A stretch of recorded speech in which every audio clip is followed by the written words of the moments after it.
ఏంటిది ప్రతిరోజు వాన పడుతోంది? నాకు ఇది బొత్తిగా నచ్చలేదు.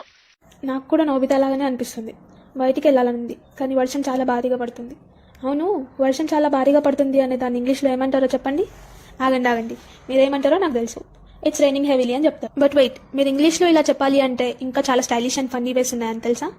అవేంటో తెలుసుకుందామా? Let's go. ఇట్స్ పోరింగ్ అంటే వాటర్ ట్యాప్ ఓపెన్ చేసినప్పుడు ఫుల్ ఫ్లోలో వాటర్ వచ్చినట్టు నాన్ స్టాప్గా పడుతుందని. Next, it's bucketing down.